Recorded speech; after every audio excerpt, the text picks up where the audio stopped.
Hello అండి. ఈ వీడియోలో speed and love next part చూద్దాం. ప్రీవియస్ పార్ట్స్ యొక్క ప్లేలిస్ట్ లింక్ ఈ వీడియో డిస్క్రిప్షన్‌లో ప్రొవైడ్ చేశాను. ఫస్ట్ ఆ వీడియో చూసి ఇది ఫాలో అవ్వండి. లేకపోతే కన్‌ఫ్యూజ్ అయిపోతారు. ఛానెల్‌లో ఇలాంటి వీడియోస్ వస్తూనే ఉంటాయి. సో, తప్పకుండా ఛానెల్‌ని సబ్స్క్రైబ్ చేసుకొని బెల్ ఐకాన్ ఆన్ చేసి పెట్టుకోవడం అస్సలు మర్చిపోకండి. మనకి ఎపిసోడ్ స్టార్టింగ్‌లోనే గ్యారేజ్‌లో ఆ టైంలో మన జెన్ వచ్చేసి మార్కెట్‌కి వెళ్తాడనమాట ఏదో బై చేయడానికి. ఆ గ్యాప్‌లో ఆ టైం చూసుకొని హీజాంగ్ ఏం చేస్తాడంటే తన మనుషులతోటి మార్కెట్‌లోకి ఎంటర్ అవుతాడనమాట. ఫస్ట్ వచ్చేసి ఆ గ్యారేజ్‌లో వర్క్ చేస్తున్న ఇద్దరితో మాట్లాడుతూ ఉంటాడు. ఎక్కడ మీ బాస్ ఎక్కడున్నాడని చెప్పేసి, బ్రాండీ ఏడని చెప్పి. వాళ్ళేమో బ్రాండీ మార్కెట్‌కి వెళ్ళాడు. గొడవ ఏం చేయొద్దు మీకేం కావాలో చెప్పండి. ఇక్కడ నుండి వెళ్ళిపోండి ప్లీజ్ అని చెప్పి రిక్వెస్ట్ చేసుకుంటూ ఉంటారనమాట. దూరం నుండి మన సాంగ్లా ఇంకా ఇద్దరు చూస్తూ ఉంటారనమాట. యెల్లో కలర్ హెయిర్ అతన్ని నేనెక్కడో చూసాను అంటే, "ఆ! చూసే ఉంటావు. అతని పేరు హీజాంగ్. వాంగ్‌జీ గ్యారేజ్ అతనిదే" అన్నట్టు చెప్తూ ఉంటాడనమాట. హీజాంగ్ వచ్చేసరికి అయినా కూడా వాళ్ళతో గొడవ పెట్టుకుంటూ ఉంటాడనమాట. ఇంతలో సాంగ్లే ఎక్కడికి వెళ్తాడు. అక్కడే ఉండమని చెప్తాడు మూని. "నువ్వు బయటికి రాకు ఇక్కడే ఉండు" అని చెప్పేసి సాంగ్లే ఒక్కడే వాళ్ళ దగ్గరికి వెళ్లి, "ఏంటి ఓనర్ లేని టైం చూసి ఏదో చేద్దామని చెప్పి వచ్చేసారా? ఏ ధైర్యం లేదా? ఓనర్ ఉన్న టైంలో వచ్చి ఇది మాట్లాడడానికి" అన్నట్టు మాట్లాడుతూ ఉంటాడు. వాళ్ళేమో అసలు చెప్పింది వినరనమాట. ఏది పడితే అది చేస్తూ ఉంటారు.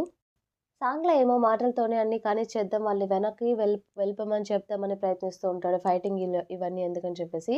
అందులో ఒకతను మీ కార్స్‌ని డెస్ట్రాయ్ చేస్తా అని చెప్పేసి హీజాంగ్ మనిషి ఒకతను కార్‌ని ఆహ్, ఆహ్, హ్యామర్ తోటి కొట్టబోతుంటే ఇంతలో వెంటనే పరిగెత్తుకుంటూ వెళ్ళి ఆగు అని చెప్పేసి అంటుంది. ఏంటి ఇది కూడా మీ ఫ్యామిలీ బిజినెస్సా అంటే, అవును అని చెప్పేసి అతన్ని కొట్టేస్తుందనమాట.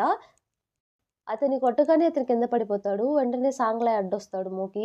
ఇంతలో హీజాంగ్‌కి కోపమొస్తుందనమాట. వాళ్ళిక వెంటనే తన మీద అటాక్ చేయాలనుకుంటాడు. సాంగ్‌లయ్య ఏమో ఏంటి వుమెన్స్ మీద కూడా అటాక్ చేస్తున్నారు ఈ మధ్య అంటే, ఇదంతా కాదని చెప్పేసి ఇంతలో వెనక నుండి ఏం చేస్తుందంటే వాళ్ళని వెళ్ళగొట్టడానికి లైవ్ స్ట్రీమింగ్ స్టార్ట్ చేస్తుందనమాట. వాళ్ళ పనులు అందరూ చూడాలని చెప్పేసి. సో, హీజాంగ్‌కి ఇంకా కోపమొచ్చేసి ఆ ఫోన్ ఇవ్వు అని చెప్పేసి తన వెంట పడుతూ ఉంటాడు. తను లోపలికి వెళ్తూ ఉంటే గ్యారేజ్ లోపలికి, హీజాంగ్ కూడా తనని ఫాలో అవుతూ తన్ని కొట్టబోతాడనమాట. ఇంతలో బ్రాండీ పరిగెత్తుకుంటూ వచ్చేసి ఫైటింగ్ స్టార్ట్ చేస్తాడనమాట. హీజాంగ్‌ని నుండి తోసేసి హీజాంగ్‌తో ఫైట్ చేయడం స్టార్ట్ చేస్తాడు. బ్రాండీకి చాలా కోపమొస్తుందనమాట. మూని తను అలా పట్టుకునేసరికి.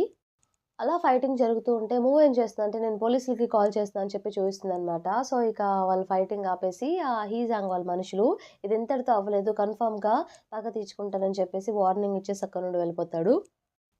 వాళ్ళు వెళ్ళిపోగానే తిను బ్రాండీని క్వెషన్ చేస్తుందనమాట. "నువ్వు బానే ఉన్నావు కదా! నీకేం కాలేదు కదా!" అంటే, "ఆ! నేను బానే ఉన్నా. నాకేం కాలేదు" అన్నట్టు చెప్తాడనమాట. తన సాంగ్‌లైని పక్కకు రూమ్‌లోకి తీసుకెళ్ళి, "ఏంటి నువ్వు ఎందుకు ఎవరు పోలీసులకి కాల్ చేయలేదు? ఎంత జరుగుతూ ఉందంటే, "ఏం చేస్తారు పోలీసులొచ్చి ఏదన్నా సీరియస్ సిట్యుయేషన్ ఉంటేనే వాళ్ళు కూడా యాక్షన్ తీసుకోగలరు. లేకపోతే వాళ్ళ టైం మనం వేస్ట్ చేసినట్టేగా" అన్నట్టు చెప్తాడనమాట. ఇక్కడ కూర్చొని నీకొకటి చెప్పాలని చెప్పేసి తనతో ఇలా చెప్తాడు. "నువ్వు బ్రాండీని ఇప్పుడు ఇలా చూస్తున్నావు. బట్ అప్పుడు స్కూల్ డేస్‌లో అతను హై స్కూల్‌లో ఉన్నప్పుడైతే ఒక్క చేత్తోటి చాలా మందిని కొట్టేవాడు. ఇక్కడ నలుగురిని హ్యాండిల్ చేయడం తనకొక విషయమే కాదని" చెప్పేసి అప్పుడు అతన్ని టోక్యో అనే వాళ్ళందరూ అన్నట్టు చెప్తూ ఉంటాడనమాట. ఆ స్కూల్ నేమ్ కూడా చెప్తాడు. యూజువల్లీ బ్రాండీ అసల ఫైట్స్‌కి ఇంట్రెస్ట్ చూయించడు. మాటలతోనే వాళ్ళకి వార్నింగ్ ఇచ్చి పంపించేద్దామని చెప్పి ఎప్పుడు అలానే చేస్తూ ఉంటాడు. బట్ ఈసారి మాత్రం ఫైట్ చేసాడు. మేబీ నీకోసమే అయ్యుండొచ్చు. అతను నీ మీద అటాక్ చేయాలనుకున్నాడు కదా! అందుకే కోపమొచ్చిందేమో అన్నట్టు చెప్తూ ఉంటాడు. సరే కానీ ఇందాక టోక్యో అని చెప్పేసి అన్నావు. అదేంటసలు దాని గురించి నాకు క్లియర్‌గా చెప్పు అంటే, వామ్మో! నువ్వు కీ పాయింట్స్ పట్టుకోవడంలో చాలా రోల్ ప్లే చేస్తున్నావు కదా! అని చెప్పేసి ఏం లేదులే అన్నట్టు చెప్తాడనమాట. అలాగే తిను క్వెషన్ చేస్తుంది. అసలు హీజాంగ్‌కి, బ్రాండీకి సంబంధం ఏంటంటే బ్రాండీ వచ్చేసి వాంగ్జీ గ్యారేజ్‌లో వర్క్ చేసేవాడు. అక్కడ వర్క్ చేసేది ఇష్యూ వల్ల కొన్ని రోజులిక మానేసి వచ్చేసాడు. బ్రాండీ మానేయడం వల్ల ఇంకొకతను మానేసాడు. తర్వాత గ్రాడ్యుయల్లీ అక్కడున్న వాళ్ళందరూ మానేశారు. సో, వాళ్ళకి చాలా కోపమొచ్చేసిందనమాట. బ్రాండీ వల్ల ఇదంతా జరిగిందని చెప్పేసి. సో, బ్రాండీ అక్కడున్నప్పుడు వాళ్ళ బిజినెస్ చాలా బాగుండే. తర్వాత అలా లేదని చెప్పేసి అప్పటి నుండి బ్రాండీ మీద పగ పట్టుకున్నాడు. తర్వాత తిను స్టార్ట్ చేసుకున్నాడు బ్రాండీ అని విషయాలన్నీ చెప్తూ ఉంటాడనమాట. ఇంకొక క్వెషన్ అదేంటంటే, లైఫ్ రిస్క్ పనులు బ్రాండ్ ఏమైనా చేస్తూ ఉంటాడా అంటే, ఏమో అలాంటివన్నీ నన్నడుగు నాకు తెలీదన్నట్టు తప్పించుకుంటాడనమాట సాంగ్‌లై. మనము చేసి ఏదైనా హెల్ప్ చేద్దామని చెప్పి అక్కడికొచ్చేసి అది లిఫ్ట్ చేస్తూ ఉంటే నవ్వుతాడనమాట ఫస్ట్ మన జిన్. ఏది లిఫ్ట్ చేయంటే తనొక్కటే లిఫ్ట్ చేయలేకపోతుంది. వెళ్ళి అక్కడ స్క్రూస్ ఉన్నాయి కదా! కింద పడి అవి ఇందులో వెయ్యి అని చెప్పేసి తనకి చిన్న టాస్క్ ఇస్తాడు. తనేమో ఇక స్క్రూస్ ఏస్తూ ఉంటే, మన జిన్ వచ్చేసి తనని అలానే చూస్తూ ఉంటాడనమాట. కూడా జిన్ అలానే చూస్తూ ఉంటుంది. నెక్స్ట్ సీన్‌లో సాంగ్‌లైని చూస్తారనమాట. సాంగ్‌లైకి ఒక పెట్ షాప్ ఉంటుంది. సో, లిన్ ఉన్నాడు కదా! కార్ కోసం ఎవరు ఆ రోజు ఆ మౌంటైన్‌లో తనకి పోటీగా రేస్ చేసి విన్నారని చెప్పేసి వాళ్ళని వెతకడానికి ప్రయత్నిస్తూ ఉన్నాడు కదా! ఆ సిమిలర్ కార్ మోడల్ ఒక అడ్రెస్ దొరుకుతుందనమాట. అది ఎవరిదో కాదు. సాంగ్‌లై పెట్ షాప్ అడ్రెస్సే దొరుకుతుంది. సో, అక్కడికి వెళ్తాడు లిన్. అక్కడికి వెళ్ళగానే మీకేం కావాలని చెప్పేసంటే, నాకు కార్స్ కావాలంటే, అతనేమో రేసింగ్ కార్స్ గురించి మాట్లాడతాడనమాట. ఇతనేమో నార్మల్‌గా బేబీ సిట్టర్ ఉంటాయి కదా! అవి చూయించి, ఇవి అన్నట్టు ఈ 2 మోడల్స్ ఉన్నాయి ఏం కావాలంటే, ఇవి కాదు రేసింగ్ కార్స్ అంటే, అవి ఇక్కడెందుకుంటాయి ఇక్కడ అవి అమ్మరు అన్నట్టు చెప్తాడు. ఆ రోజు ఆ రోజు చెప్పి, ఆ రోజు నైట్ అక్కడ మౌంటైన్ రోడ్‌లో నువ్వే కదా రేస్ చేస్తున్నావు అన్నట్టంటే, తన మనసులో అనుకుంటూ ఉంటాడు. నేనెక్కడ రేస్ చేస్తున్నాను కొంపదీసి అది జిన్నా ఏంటి? జిన్ గురించి మాట్లాడుతున్నాడా? అని చెప్పేసి అనుకుంటూ ఉంటాడు. మీ దగ్గర అసలు ప్రూఫ్ ఉందా? ప్రూఫ్ లేకుండా నేనని చెప్పి మీరెలా చెప్తారు? అంటే, నా దగ్గర ఒక ఫోటో ఉంది. బట్ ఆ ఫోటోలో ఫుల్‌గా ఫేస్ క్యాప్చర్ అవ్వలేదు అన్నట్టు చెప్తూ ఉంటాడు. ఆహ్ మీరిప్పటికే చాలా క్వెషన్స్ అడిగాడు. ఇక్కడ నుండి వెళ్ళిపోండి అన్నట్టు చెప్తాడనమాట. బట్ అతనేమో వెళ్ళిపోకుండా అక్కడే ఉండి, ఆ రోజు లైట్స్ ఆఫే ఎందుకు డ్రైవ్ చేశారన్నట్టు క్వెషన్ చేస్తూ ఉంటే, అంటే జిన్ లైట్స్ ఆఫ్ డ్రైవ్ చేశాడా? మీ దగ్గర ఎవిడెన్స్ ఉందా? ఎందుకిలా మాట్లాడుతున్నారు అన్నట్టు సాంగ్లే క్వెషన్ చేస్తాడు. ఆ కార్ నీదేనా? అంటే, "ఆ! నాదే" అన్నట్టు చెప్తాడనమాట. పెట్స్‌ని ట్రాన్స్‌ఫర్ చేయడానికి ఇంత మంచి కార్ మీకవసరమా? అవును. నేను కూడా కార్లు నడుపుతానులే అన్నట్టు చెప్తూ ఉంటాడనమాట. నేనొక రేసర్‌ని కూడా అని ఊరికే చెప్తూ ఉంటాడు సాంగ్‌లై. సో, అతనేమో మళ్ళీ అడుగుతాడు. అంటే, "ఆ రోజు నైట్ కార్ నడిపింది నువ్వేనా?" అంటే, "నువ్వు మరీ ఎక్కువ క్వెషన్స్ అడుగుతున్నావు" అని చెప్పేసి వీఐపీ కార్డ్ చూయిస్తాడు. "ఇందులో ఒకటి తీసుకో అప్పుడు ఆన్సర్ ఇస్తాలే నీకని" చెప్పేసి ఒక కార్డ్ తీసుకుంటా అని చెప్పి రిజిస్టర్ చేయమంటాడనమాట.